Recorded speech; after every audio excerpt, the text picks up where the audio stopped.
disaster. Well, Avi Hyman is a spokesman for the Israeli government. Is there a plan now to evacuate people from Rafah? And if so, what is it?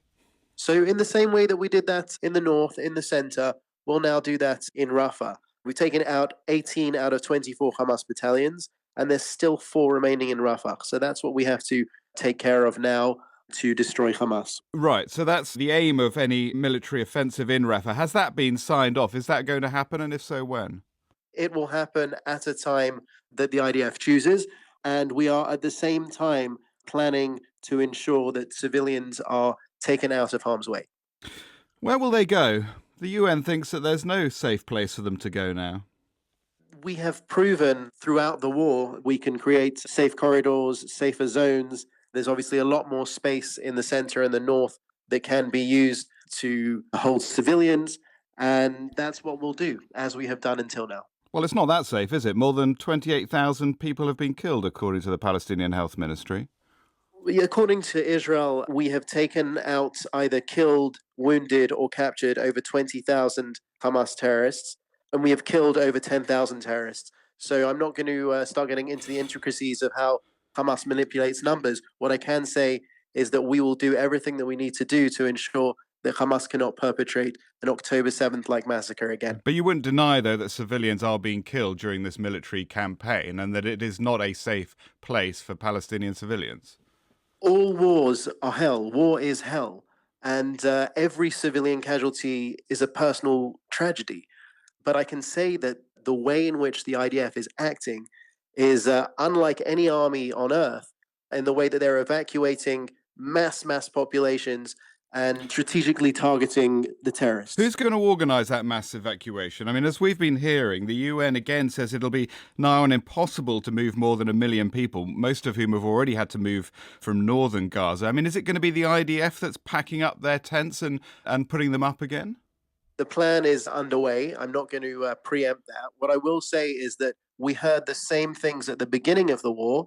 And at the beginning of the war, we said, we will ensure the evacuation, the safe evacuation of the civilians. And when you compare our war against Hamas with similar wars in urban conflict zones around the world, you'll see that we're going over and above any other army. And you can fact check me on that. Yeah, and yet you've got hundreds of thousands of people living in very poor conditions, people having to dig holes to go to the toilet. Right. Well, I understand that war zones are not optimum, and I understand that war is hell. And we didn't start this war. We didn't want this war. But for the sake of the future of our children and the children of Gaza, we need to win this war. Is Israel worried about the condemnation that's already coming out of, well, pretty much every country, I mean, allies of Israel, including the US and the UK, warning of their deep concerns about a possible military offensive in Gaza, the US warning of a possible disaster there? We take advice from our allies very seriously. We heard similar advice at the beginning of the operation. People didn't think we were going to go into Gaza, that we weren't going to go into the tunnels, that we weren't going to go into the hospitals that have been turned into terror bases. We have done all of those things. We've taken out 18 out of 24 Hamas battalions in a relatively short period of time, and we will continue until we destroy Hamas. So, in other words, you're just going to ignore those warnings from other countries? We take the advice very seriously. We're in constant contact with our allies.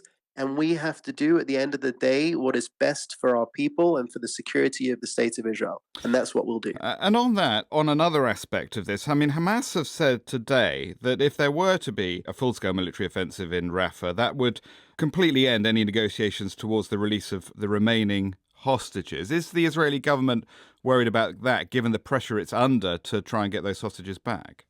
Well, there's a historic precedent that we've already set for releasing 110 of the hostages, and that's applying strong military pressure on Hamas.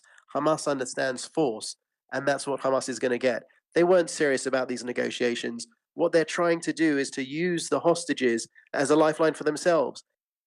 That was Avi Hyman, who speaks on behalf of the Israeli government.